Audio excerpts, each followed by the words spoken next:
was because I was so curious about these things that I went on this science hunt. So all of a sudden you're in this spot of receiving and just sitting with even what that is. And, this wasn't just loved ones and friends. There were strangers who just knew what to do and did it. You walk through in the story too of how people help and then learning how to ask for help and then learning how to receive it. Okay, so audience, today I have a friend named Rebecca Fogg who wrote a fantastic book called Beautiful Trauma. I read it in one sitting because it was that good. So Rebecca's here to discuss the book because I know when we talk about it, you're going to want to go out there, buy it, and read it immediately. So Rebecca, thanks for joining us today. Thank you so much for having me. This is such a delight. I love it. Okay, so what I love about your story is that you had this traumatic, crazy, unheard of, unreplicatable event happen to you. And your outlook on life is still sunshine, rainbows. And I mean, you feel it in you and you feel it in this story of how it's so easy to become victim, especially with what happened to you. And you had this ability to stay out of that. So tell the audience a little bit about what happened because this is just crazy. Okay. Well, I'll start right when the action happened. I was living in New York City. I was in my late 30s. I had just been promoted to vice president in a global Fortune 100 firm. So working really hard, stayed up until about 2:30 a.m. working on a presentation because I was determined to perfect it for my new boss and go to the bathroom to brush my teeth before bed. Standing there in front of the sink, and the toilet explodes. And I will bore you the explanation of what we think happened. It's in the book. Suffice it to say, it was nobody's fault. There was no personal liability, no, negligence or anything like that, which I think was actually quite important to my healing as well. But the toilet explodes. And it sent a shard of porcelain straight through the inside of my right wrist and cut it to the bone. So it was a partial amputation. It severed 8 tendons. That's every single thing that you need to close your hand, an artery, and the nerve that supplies essentially all of the functionality to the hand, the nerve that tells your brain that your hand is there. So I had to rescue myself because I was alone in the middle of the night. And through a variety of machinations, I called 911. I stopped the bleeding with some difficulty. I woke up the neighbors and was taken to Bellevue Hospital in Manhattan, which I have a very soft spot in my heart for. They did an amazing job, where my hand was surgically repaired the next day. And following that, it was about 3 months out of work, several hundred hours of occupational therapy, and 45 hospital visits over the course of that year. And I'm very fortunate now to have an extremely functional hand, but I am very changed inside, and my hand is very changed inside. Right. So this is what's fascinating to me because it happened to me. I was in a car accident. And when I was in this car accident, everything's happening so fast that it's actually fascinating that our brains can slow down enough to do what's required to get, because you can't think about it. If you think about it, you're out of the game. You just have to do what's required. And in these extreme environments, just like what happened with your hand, you're watching it, you're feeling it, you're doing this, but your brain's shutting that off because your brain's telling you, okay, to survive, here's what we need to do. And you just do the things. And it isn't until later that you metabolize what actually all happened.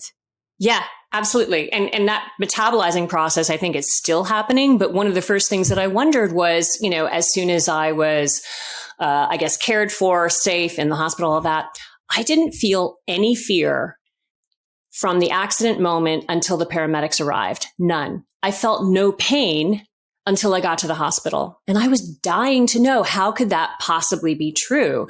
And, the short extrapolation answer that I think of is, yeah, my brain needed me to focus on other things, or else I would have just stayed there.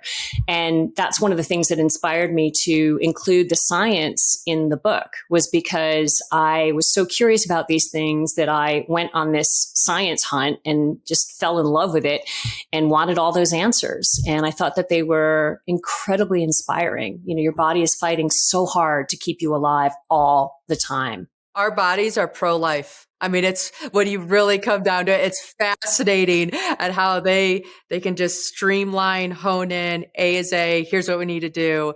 And they're so wise. Like, the wisdom of our body is just mind-boggling. For me too, like when the accident was done and I heard like voices, like sound started to return.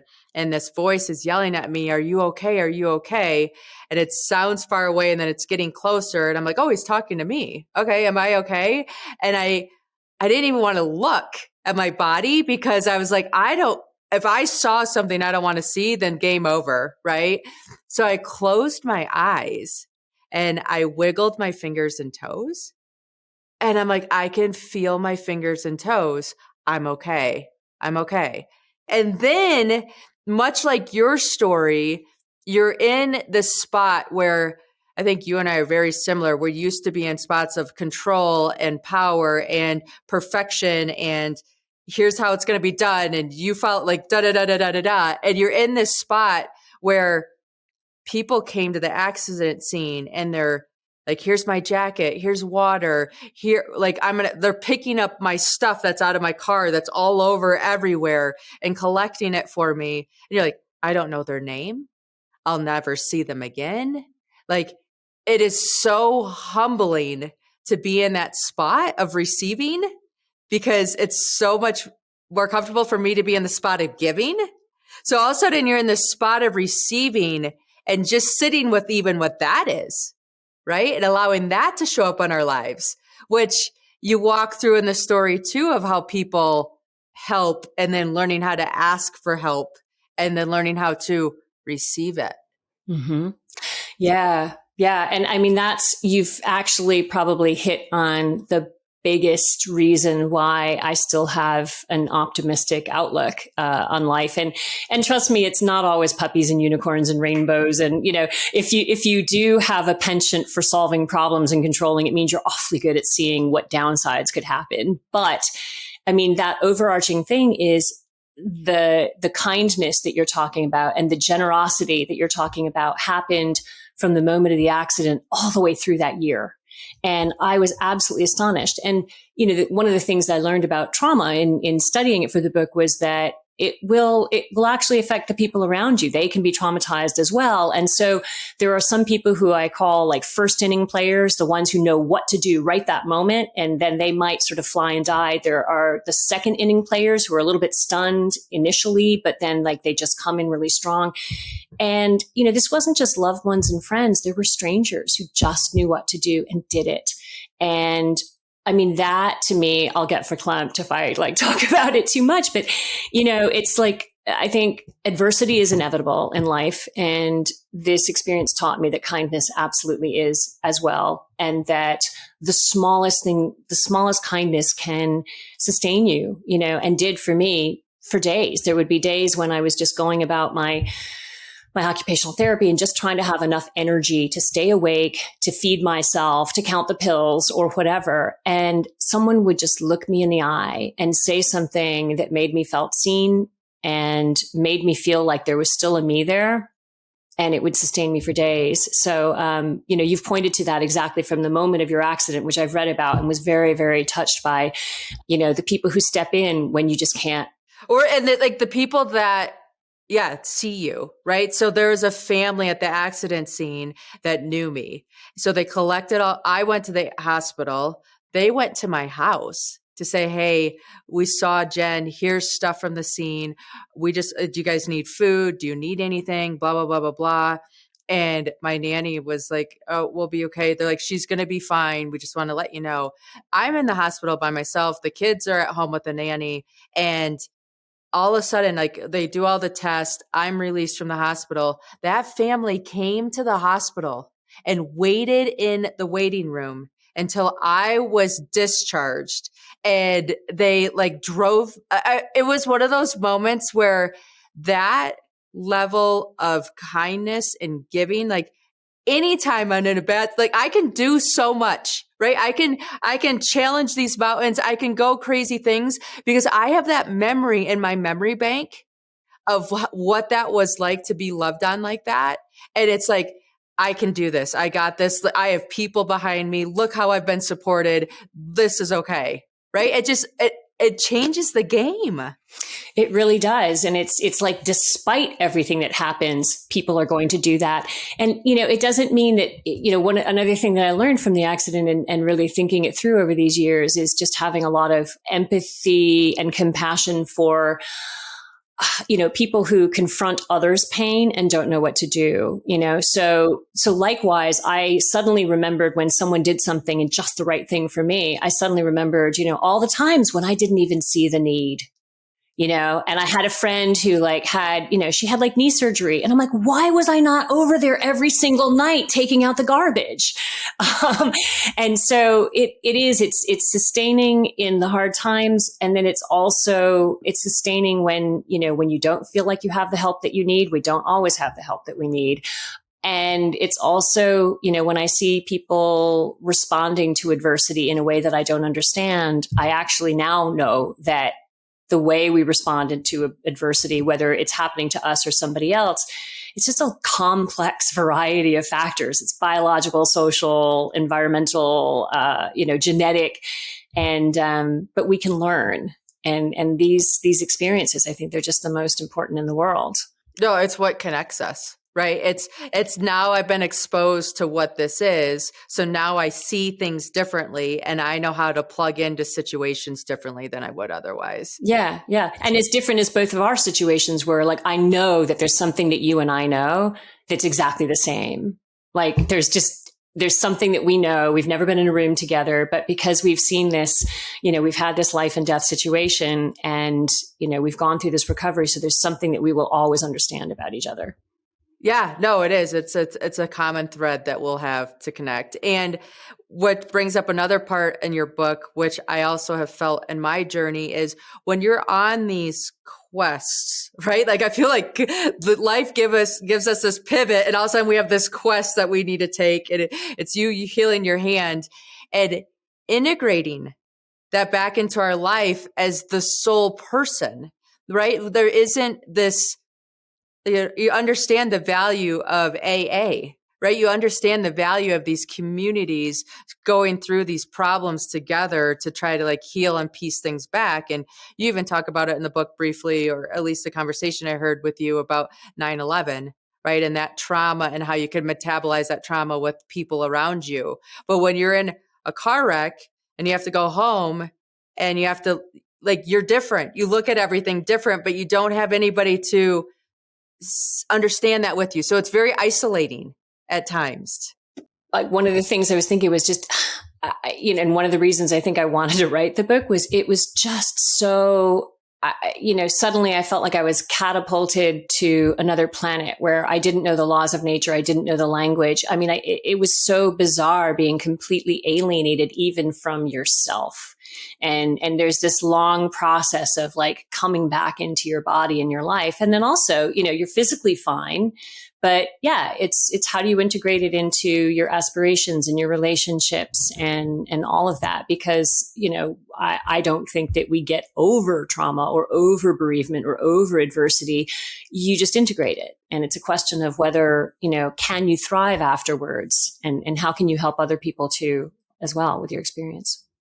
Yeah, no. And your book, again, the book I just love on so many levels. There's so many pieces to it, but I love how you talk about that isolating piece, because I think whether we have trauma happen to us or we're on a career path or a family path, or we're going through a difficult time in a relationship somewhere, isolation is part of the process. And it's part of that space where it's like, okay, this is unique to me, even though it's a human experience, and how I want to integrate this and how I want to take these lessons and how I want this to project forward is where we have control. Right. And it comes back to that control piece of having agency over our lives a little bit, because so much happens that's out of our control. But then that response, we get a chance to show up and figure out, okay, what does this mean to me? Yeah, I love the way you put that. I would definitely agree with that. Yeah, no, it's just, then here's another piece. Guys, I'm so excited about this book. Okay. So the other piece about the book is that you go back and forth. So you go into your story, then you go into the science, and you go into the story and into the science. And you had a friend that had a traumatic experience, and he gave you the advice of learn as much as you can. And with that, you did. And how do you share how that impacted your journey? I mean, that was such a game changer. And again, it's one of these things where, sometimes you just can't see ahead how you're going to get through this. You just don't know, and it's, accepting that, uncertainty is just brutal, at least for me. And totally by chance, I ran into, he was really just an acquaintance at the time. Actually, well, this was months before. I ran into him at a party, and I was like, how have you been doing? How have you been doing? And in like 10 seconds, because everything was ending, he was like, oh, I had this terrible accident, but I'm fine now. It was XYZ. And I'm like, oh my gosh, it sounds awful. I don't understand, but I'm so glad you're better. And after my accident, the brain is just like throwing stuff out at me, like, try this, try this, try this. And suddenly I remembered that I'd met this guy 18 months before, and he was using words my doctors were using. And I called him up, and he was incredible. He took, an hour of his time at like midnight his time somewhere in the world. And he said, study your hand, because you will understand how hard what it's trying to do is, how hard it is to come back from, this extensive injury. The hand is a very, very complex, machine, for lack of a better description. And he said, you'll understand how hard it is for it to heal, so that when something happens, when it does make progress, you'll notice the tiny nuances and you'll be so grateful for them. But also, there's going to be functionality you just don't get back. And when you don't, you won't be as demoralized by that, because again, you'll understand how sophisticated it was, how hard it is. And that was absolutely the case. I could just appreciate every little bit of progress that was happening. I noticed it sooner than I would have. And then I was more prepared, and I could hear my doctors when they also were saying, look, some stuff just isn't going to come back, and you're going to need to adapt. And then also what my friend could not have envisioned was I just completely fell in love with medical science. I had never been a science person when I was growing up. That was my big sister. And, my thing was the arts. And I found it absolutely fascinating. So from the brain's fight flight mechanism that gets you out of tough spots like you and I had, to how peripheral nerves regenerate, to how neuroplasticity helped my brain learn how to use this new hand of mine. That was just another beautiful thing that he gave me. And I've told him so many times, we're friends now. I've told him so many times over the year now, and he always kind of just brushes it off. Well, and I'm like, you have no idea. But now that I've published a book, maybe he does. Yeah. No, totally. Right. And it's breaking up this unknown into bite-sized bits that give us progress, right? Like right? It's like, okay, here's this unknown. Here's something that I can kind of understand. Here's how I can see it play in. And I feel like as humans, you and I are both in numbers before, right? Like we both did careers in finance. Like we like numbers as humans. We like progress. We like to understand, okay, here's how these pieces come together.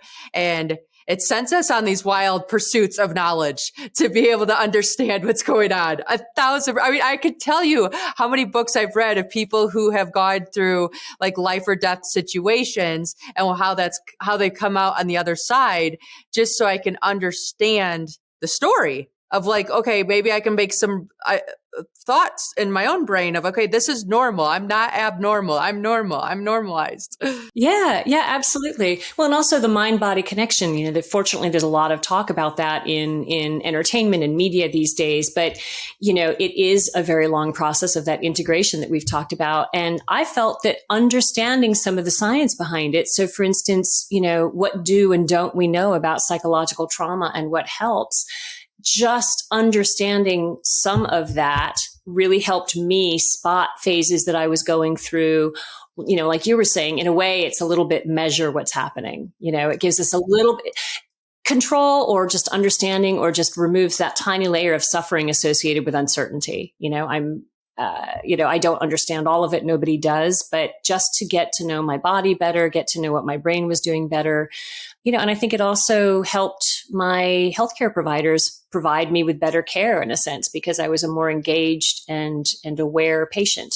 Yeah, no, I had to have surgery after my car accident, and I asked to be left so they numbed blocked the area, but I was awake because I wanted to know what was going on, because I said, listen, I'm going to be able to heal this better in my body if I know what you're doing. And they're like, well, we've never done this before. I go, I know, but I've read a whole bunch of things, and I really feel this mind body connection is so important. And so like the doctor was like a little, spooked, I think, about it at first. And I'm like, okay, so we have a stitch going in here, and then we have a stitch going in here. And he was like talking to me through it. And he's like, but I promise you, I've had surgery before. That was the surgery that I healed the fastest from. Honestly, like it was like, okay, I knew what was going on. I knew what happened. I was a little, I'm like, if I ever want to go out, I'm going to tell you and just knock me out because I'm done being a part of this. But I'm so glad that I stayed present so that I could just mentally go through and understand like what the tissue's doing, how it needs to heal, and all. It's crazy, but it helps. It's amazing that you had the prescience to understand that would be your response too, because I also had a chance of being conscious or being knocked out, and I was just like, knock me out. And then like, as I started to get into the medical science, I'm like, oh my gosh, that was a huge missed opportunity. I want to be there. Did you take a movie? But just, to not have that blank. And it was such an important thing. Like, you just want to know what happened. And, hence the surgery chapter in my book. I interviewed my surgeon for like over 3 hours. I studied all the things. I wanted the blow by blow. I wanted to know. I was like, what did the tools you use look like? What does the tissue feel like? And it was amazing that that you just knew that about yourself, that you were going to want to know, and that was going to help you, and trusting yourself that, good job on that. I don't know. I think it was a control part of me that was sneaking out, but at the same time, like, whatever, it's using it to my advantage. It's my story anyways. So there you go. Well, and I bet you can wonk out on extreme medicine, mountain medicine. I bet you've wonked out on that too. There's a lot of good lit out there about that. Oh yeah, definitely. Okay. So this is what's interesting too. You came, or healing. I think we're always healing from one thing or another. And going back to the job that you had before, right? And deciding like, wow, maybe this isn't how I want to do the rest of my life, and having the courage to pivot.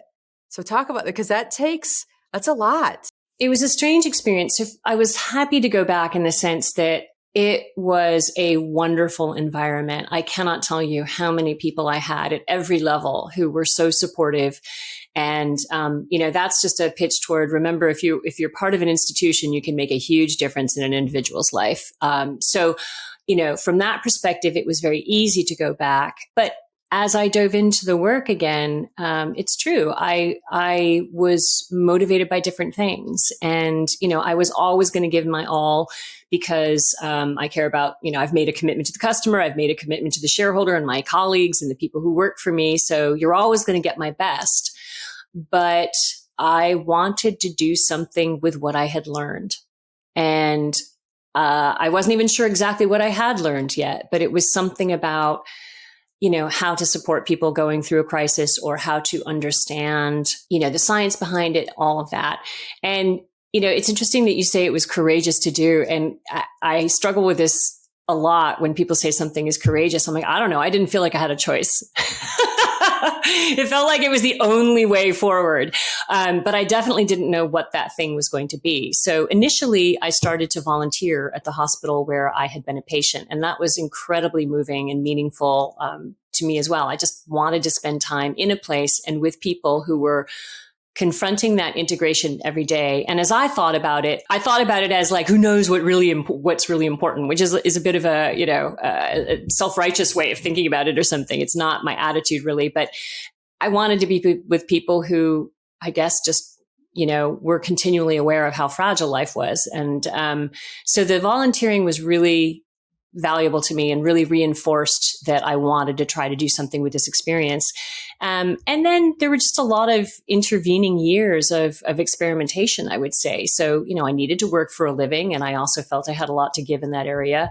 So it was trying to figure out what was the right work situation, the right life situation. But shortly after I returned to work, a job opened up in London. I was like, I think I'm done with New York. I think this is my fresh start. And so I moved over with the company and, fast forward a few years, I experimented in the same field, more jobs. Maybe I can do all this on the side.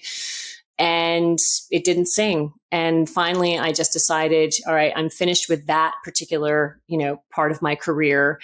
And I decided to take some time off and start writing this book because it had been in the back of my mind. And isn't it funny how just when you decide that, I'm not doing anything except this going forward, I met the folks at London's Air Ambulance while I was doing research, and they had a job for me. And that was the beginning of everything. And I worked on a helipad for 2 years and, the only business person there. And I helped them. I co-founded the Institute of Pre-Hospital Care. So I created the whole commercial strategy and infrastructure for their medical institute and negotiated an agreement for them to start a degree program with a local medical school. And it was so meaningful. And I just loved working with everybody there, the pilots and the doctors and the nurses and the paramedics and the charity fundraisers, because it is a charity, the firemen, everything. Everyone was there for the patient. And it was just a beautiful atmosphere. And I was like, all right, this is what I want to do. Let me apply my business skills to this intersection of business innovation and healthcare delivery. So I've been doing that in one way or the other ever since, and we'll see what happens next. Yeah, no, I love it. And it's right. It's these pain points that you experience, which I think applies to all of us. Everybody's like, what's my purpose? What's my passion? What is my vision? And I often say, like, what bothers you the most? What have you seen? Right? What bothers you the most? Because what bothers you the most is where it's like, that's where I can make an impact. That's where I can make a difference. And when I read your journey and I see like, you were so lucky, right? And I'm so lucky that we have financial resources. We had family support. We had like people around us that stepped up to the table and were like abundant with their services and abilities. But when you're in these environments, you see how many people don't know, or they don't have the path, or they don't see outside the weeds because they're in it. And so then for you to have that calling to London, and then for that to like come forward and for you to lean into that and say yes, it's like, of course, like that's what you needed to like make all this come together and help in a way that only you understand because you were there. Yeah. Yeah. Yeah. And it's something about, I think I mentioned this in the book as well, but an old friend once told me in another hard time, like long before the accident, she's like, girl, you just got to have faith.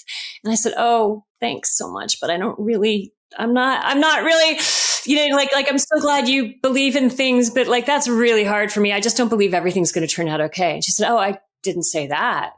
Faith isn't believing everything's going to turn out okay. It's knowing you're still going to be standing when something good happens again.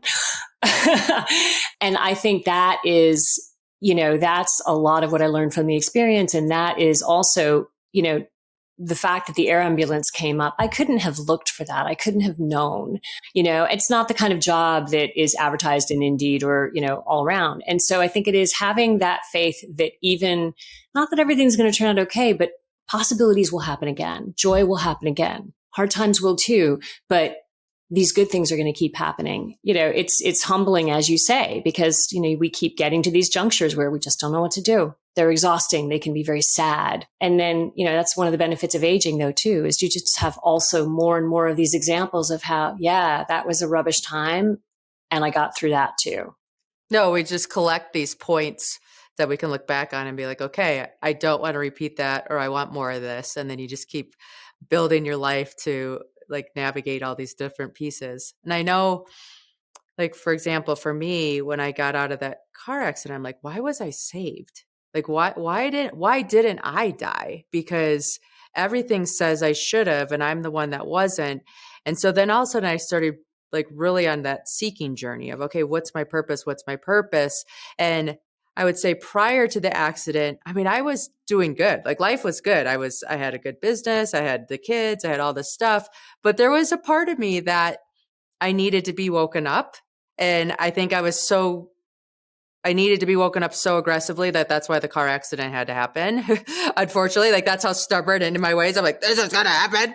And then the car accident happens and you realize, okay, I have this one magic life. And like all of a sudden the world became a playground. Like, where do I want to go? What do I want to see? Who do I want to interact with? The end game didn't matter. Like, I felt like I was so end game driven before and I didn't even realize it until after the fact. You're like, oh, I'm just about the journey. Like this. And that's what's cool because all of a sudden, call it faith or call it whatever like feels good for you to label and sit with. But it's like, okay, this happened. And then you let the next thing unfold. And then the next layer unfolds. And then you just keep getting exposed to these new ways or these new things. And it's fun to be able to say yes without being like, oh, it has to be this at the end. It's yes for whatever it shows up as. Yeah, that's absolutely beautiful. I love it. Life is a playground because, when basic needs are met, and we know that there are a lot of people whose basic needs aren't met. And, but if you have if you are in that situation where you really can make these choices and also recognize what we don't control, then you have that energy to give back. You have that energy to give whatever, your calling is. And I like that word. I really do think it's a calling and everybody has one in one shape or another. And the funny thing is too, like, I was, very goal driven. I'm still goal driven. It's in a different way. But, why is it that I thought I knew what was going to happen next? There's this whole illusion of, you get this job. Well, then I'll get another one and another one, another one. And, maybe there's a lot of stuff in our culture that really supports that illusion. You jump on a conveyor belt and everything's going to just be this, ascending path to, some high point, perhaps a mountaintop. But, and yet, we have evidence around us every day that, life is nutty and you have your ups and downs. And so I think I like the idea of, it's our one last life. How much do you want to play by the rules or play by, this fallacy of control, or just embrace it as it is and take the opportunities in front of you. And I have to remind myself of that. I would say that does take some, little bit of grit, but it's definitely a better way to live for me. Yeah, no. And we're all hardwired a certain way. And it sounds like you and I are like, our default pattern is definitely AAA. And so then you're like, oh, wait, but there is B. And so now that we've flirted with that area, we're a little more comfortable going there, but it's not the default mode by any means. And I think that's for all of us. We have a default mode, recognizing what that is, and then just saying like, okay, what else is possible? Like, what else can show up? So you write this, like I'm in the middle of writing a book. You write this book. Isn't it the most vulnerable thing you've ever done in your entire life? I think it is. And I'm in total denial that there are a lot of people out there now who know lots more about me than I know about them. I'm just completely ignoring that fact. I get it. I like it's kind of a wrestling match. Like, how long did it take you to write? I mean, it takes a while. It sure does. So I started writing about the experience. So what I call like the memoir chapters, I actually started writing that a year after the accident, not with a book in mind, but just to get the story down. It just felt urgent to remember the details. And I'm sure there was some, subliminal desire to process as well. But I didn't sit down to write the book until I think mid 2019, after I had gotten the contract, because I wasn't going to quit my job unless I knew that somebody was going to want to publish the book. And then it was 2.5 solid years of research and writing. And I mean, super full time, and interviewing scientists and doctors, and, just drafting and drafting and drafting. And it was really exhilarating. I loved it. And then there were times that were really hard, like the middle of the COVID lockdown. And there I am, happened to be on the chapter about PTSD. And so there I am reading, oral historians on, the Rwandan genocide, and, learning all about the science behind PTSD. And that was difficult. But again, it was a learning process. I learned a lot about myself by considering PTSD in a global trauma. And that was, it was another experience that I never would have had if I hadn't tried.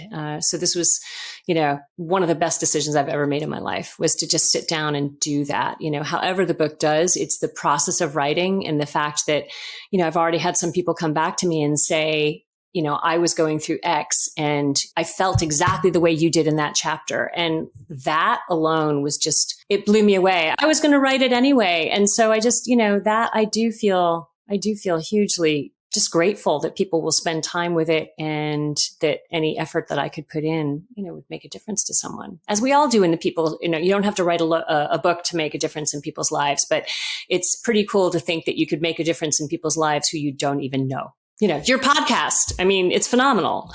Well, it's fun because people will reach out and they'll be like, I listened to this episode and it meant so much to me. And you're sitting there thinking like, oh, wow, I didn't get that out of that episode, but I'm so glad you did. Right. And it's so interesting how it intersects people where they need it to intersect them. And one of the things that I took from my accident, and I really feel like I've connected with in your book, is I always felt like I was a little bit of a lone ranger, or this like independent, blah, blah, blah person. And the accident made me realize we are so interconnected and we matter so much. Like each human is so significant. And I was telling the kids the story, like I was telling my kids your story, and I'm like, listen to what she did and how she overcame. And we talked about how if you are a puzzle, so you have like 2,000 piece puzzle, and each one of us is this own little puzzle piece. If the puzzle's missing one of those puzzle pieces, you're frustrated, right? Because like the whole thing, you just can't finish it. And it's so fascinating how I'm always conscientious of like, okay, I'm this one little piece, but I matter because it's part of the whole. And everything I've done now in life, I'm just much more aware of the impact it has of the people around me, or noticing the people around me and noticing. And I noticed with how you took the accident too, it was like, you're very good at building community and reaching out and touching and knowing, okay, I'm one, but you're one, and we all matter. And I do feel these accidents wake us up to just this greater whole of everything. Absolutely. It's vulnerability, and it's realizing that there's no vulnerability isn't a failure. It's a fact of life. And, particularly in those moments where you're feeling particularly strong, and you can remember that vulnerability also, like, it's an open door for the next thing to happen. And I love that you talk to your kids about that. And I love that you model it for them with the things that you do, because we also do. We need the people that, even if we're not able in our particular lives to take the time off and write a book or XYZ, but to be able to look to people in our lives and, see them honoring their differences and honoring other people's differences, and then just looking in our own lives and saying, where can I do that? Or even just showing up. The other day, my son and I were checking out at Walmart, and the checkout lady was really struggling. Right? Like really struggling. And of course, our go-to response is frustration and like, come on, don't you know how to do your job, and blah, blah, blah, blah, blah. And I was starting to tap, I think, subconsciously, like what's going on. And my son's like, Mom, you don't know what she's going through. And that's what he says to me. And I'm like, oh my God, thank you for reminding me that we all have these moments of flutter and frustration, and the lady's showing up. Like, I'm just grateful she's here showing up. And sometimes I have a little bug. I'm like, God, I love you. But it's like, sometimes we just are in that phase of we're showing up, friends. And sometimes we're in that phase of thriving. And sometimes we're in that phase of recovery. And when you are, after you've been through this life or death experience, you learn to respect and appreciate all the phases. Like you really do. One of the things I've thought so many times is, some of these problems are just too big. They're really just too big. This again, another fallacy that, one person can give you all the care that you need, maybe in a traditional family model or something, that one person is always going to know what to do, always have the energy, always be in the right place, always have the time. That's absurd. And then just take it wider to, there are times when I would see someone in need and feel awful, and think that because I couldn't solve their problem, nothing I did mattered. And what I see now is the scale of our problems, the scale of adversity in any one person's life. It's just, we need everybody. We really need everybody. We need the person who's consistently going to be there. You read a lot about my best friend, Jenn, in the book, who's just like, I don't know how she does it. And then you also need the person who just takes that moment to have that conversation with you in the doctor's office, or who opens that door for you and gives you like a totally winning smile and cracks a joke, and so I think that's another, to your point, honoring people in their different phases and recognizing, we're not all 100% all the time. And also, the problems are big. We need everybody, and whatever you can contribute, whenever you can do it. And so I try to remember that. Yeah. Well, this book's been a gift to all of us. So I'm so grateful that you took the time, put it to paper, and then shared it, right? Like sometimes I'm like, okay, we're going to write this. I have the developmental editor helping me. I'm like, this is being for you to help build another. I don't know if I'm ready to share this part though. And one of the things you said somewhere was, maybe we teach from our scar, not from our wound. Do you know what? Not my saying. And it came off of right from the scar, not from the wound. So in other words, you need to do a certain amount of self-care before you start writing about something very difficult. And that came from, I'm going to forget the guy's name again, but it was an interviewee on London Writers Salon, which is a fantastic writing community that I belong to. And the podcast is, they interviewed someone on there, and that's what he said. And now I've got to remember his name, because it is such a great saying. No, and what I loved it, because I realized like, oh, if I'm writing about something and it still feels too much, that's still a spot that I need to heal. And that's not a bad thing. That's just an awareness that helped me. And that's why so many people suggest journaling and writing and all this kind of stuff, because it helps you process all these pieces. But I love that, because I'm like, oh, that's something I'm through. So I can totally be okay sharing this. And this is something I'm still processing, and I need to get there. But yeah, I just love that you brought that up. Well, is there a physical analogy for that too? I mean, you put yourself through, such extreme and vigorous exercise doesn't even capture it. But, if you have an injury or something, there's a certain point, you have to let it rest for a while. And then there's a certain point at which you need to start getting it moving again. Right. So I think it's a little bit similar in that, like, when can you put weight on it? When will this thing bear the work that needs to be done? And, but being careful of it and gentle with it before that. Being gentle with ourselves. Yeah. And knowing, like, here's a fun thing that I always keep in my back pocket is when you break a bone, you have to be very careful and kind to it and heal it. But then when it heals, it's stronger in that part of your bone than the rest of your whole bone. Yeah. And I use that all the time. I'm like, okay, well, this broke, but when I come back, it's going to be the strongest part of this little part of me right now. And we're good. So yes. Okay. Well, we buy the book. It's available everywhere, Amazon, bookstore, wherever you want to purchase. And then we can follow you. You're on Instagram, Twitter, LinkedIn, all the places. Like, what's next? Do we get another book? I will continue writing about the human experience. I will continue researching and writing about that. I have some ideas. I'll let you know once they're formed. And I also want to continue working at that intersection of business innovation and healthcare, putting everything that I've learned in all realms of my life toward helping other people in those most difficult moments. Yeah. Well, your life is a testament to that. So thank you for all the work that you've done and are continuing to do. Jenn, that means a whole lot. And thank you for the same.